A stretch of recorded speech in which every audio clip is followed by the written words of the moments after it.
नमस्कार प्यारे विद्यार्थियों, इस वीडियो में पढ़ेंगे कार्यपत्रक नंबर 86 से लेकर 90 तक। प्यारे विद्यार्थियों, आपको हिंदी की कार्यपुस्तिका के साथ साथ गणित और अंग्रेजी की कार्यपुस्तिका के सारे कार्यपत्रक करवाए जा रहे हैं। आप चैनल की प्लेलिस्ट में जाकर वो सारे वीडियो देख सकते हैं। हमारे सारे वीडियो आप तक पहुंचे, इसलिए आप हमारे यूट्यूब चैनल को सब्सक्राइब करें।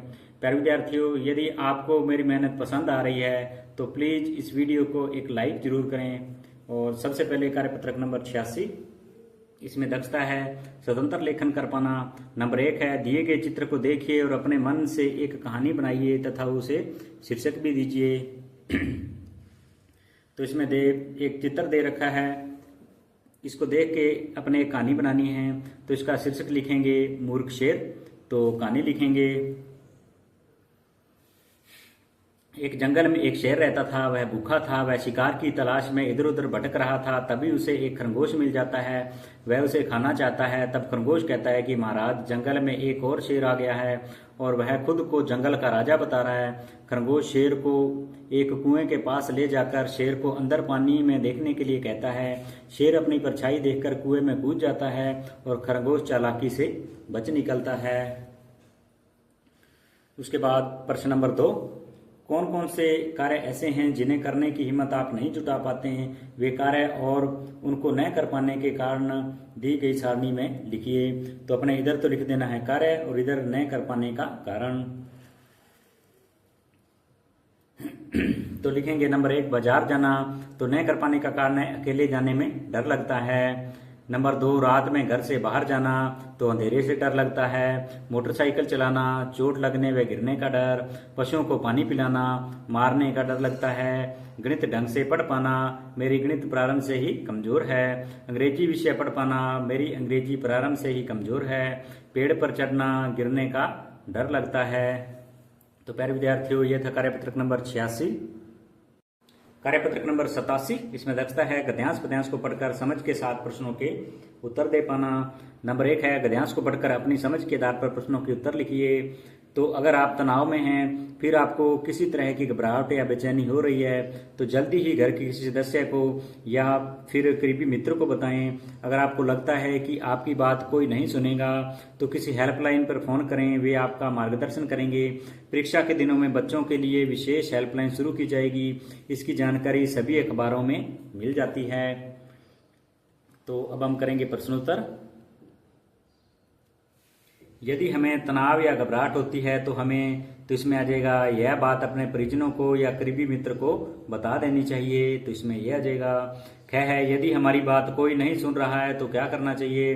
तो इसमें आ जाएगा हेल्पलाइन पर फोन करना चाहिए।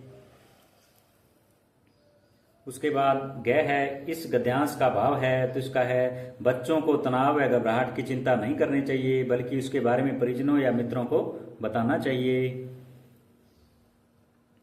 उसके बाद घ तनाव व घबराहट होने पर आप क्या करते हो? तो लिखेंगे मैं तनाव व घबराहट होने पर अपने परिजनों व मित्रों को बताता हूँ। च है आपके मित्र को तनाव या घबराहट होने पर आप उसकी मदद कैसे करेंगे? तो लिखेंगे मैं अपने मित्र को अपने पास बैठाकर उसका मार्गदर्शन करूंगा व उसे शांत रहने के लिए कहूंगा। तो प्यारे विद्यार्थियों, ये था कार्यपत्रक नंबर 87। कार्यपत्रक नंबर 88, इसमें दक्षता है अपनी कल्पना से कहानी कविता को आगे बढ़ाते हुए लिख पाना। तो नंबर 1 है आइए कहानी पूरी करते हैं। एक दिन एक सुंदर सी चिड़िया आकाश का संदेश लेकर धरती की ओर आ रही थी। रास्ते में उसकी मुलाकात एक दूसरी चिड़िया से हुई। दूसरी चिड़िया ने उससे पूछा, बहन कहाँ से आ रही हो? चिड़िया ने उससे कहा कि मैं आकाश का संदेश लेकर धरती पर जा रही हूँ। दूसरी चिड़िया ने पूछा कि क्या संदेश लेकर धरती पर जा रही हो? तो पहली चिड़िया ने बताया कि अब बारिश का समय आ गया है। जब चिड़िया धरती पर पहुंची तो उसने देखा कि सभी किसान अपना खेतों को तैयार कर रहे हैं। सभी को वर्षा का इंतजार है। फिर उसने वापस जाकर आकाश से कहा, हे आकाश, अब आप बादलों को आदेश दीजिए कि वह वर्षा करे, जिससे किसान फसल उगा सके। तो प्यारे विद्यार्थियों, ये था कार्यपत्रक नंबर 88। कार्यपत्रक नंबर 89, इसमें दक्षता है गद्यांश पद्यांश को पढ़कर समझ के साथ प्रश्नों के उत्तर दे पाना। इसमें दिया है, नीचे दी गई कहानी को पढ़िए और प्रश्नों के उत्तर दीजिए। गांव के लोग बहुत खुश थे। एक चमत्कारी बाबा उनके गांव आए थे। बाबा के लिए विशेष रूप से व्यंजन तैयार कर गांव के लोग सुबह शाम मंदिर के पास इकट्ठा होते। जब यह बात तेनालीराम को पता चली तो उसे लगा कि दाल में कुछ काला है। वह मंदिर आया और बाबा के पास बैठ गया। बाबा ने मंत्र का जाप प्रारंभ किया। तेनालीराम ने देखा कि बाबा एक ही मंत्र को बार बार दोहराए जा रहा था। तेनालीराम को पता चल गया कि वह बाबा ढोंगी है। अचानक तेनालीराम आगे बढ़ा और उसने बाबा की दाढ़ी से एक बाल खींच लिया। मुझे स्वर्ग की चाबी मिल गई, तेनालीराम चिल्लाया। सब लोग चौंक गए। ये बाबा इतने महान हैं कि इनकी दाढ़ी का एक बाल ही मुझे हमेशा के लिए धन्य कर देगा, तेनालीराम ने कहा। तुरंत ही बाबा की दाढ़ी का बाल पाने के लिए भागदौड़ मच गई। भयभीत होकर बाबा अपनी जान बचाकर भागा और लौटकर कभी वापस नहीं आया। अब हम पढ़ेंगे प्रश्नोत्तर। क्या है, तेनालीराम को कैसे पता चला कि बाबा ढोंगी है? तो इसमें आ जाएगा, वह एक ही मंत्र बार बार दोहरा रहा था। खैर, इनमें से तेनालीराम के बारे में क्या कहा जा सकता है? तो कहा जा सकता है चतुर व बहादुर। यह है, जब तेनालीराम को पता चल गया कि बाबा ढोंगी है तब उसने क्या किया? तो लिखेंगे, तो आ जाएगा, बाबा की दाढ़ी से एक बाल खींच लिया। है, मुझे स्वर्ग की चाबी मिल गई। यहाँ तेनालीराम ने चाबी किसे कहा है? तो दाढ़ी के बाल को। उसके बाद च, आप तेनालीराम की जगह होते तो बाबा को क्या सबक सिखाते? तो लिखेंगे, यदि मैं तेनालीराम की जगह होता तो मैं भी वही करता जो तेनालीराम ने ढोंगी बाबा के साथ किया, तथा उसकी वास्तविकता से सभी लोगों को परिचित करवाता व उसे पकड़कर पुलिस के हवाले कर देता। तो प्यारे विद्यार्थियों, ये था कार्यपत्रक नंबर 89। कार्यपत्रक नंबर 90, इसमें दक्षता है विधा परिवर्तन कर सीख पाना। इसमें दिया है, अभी न होगा मेरा अंत, अभी अभी ही तो आया है मेरे वन में मृदुल बसंत, अभी न होगा मेरा अंत। हरे हरे ये पात, डालियां कलियां कोमल गात,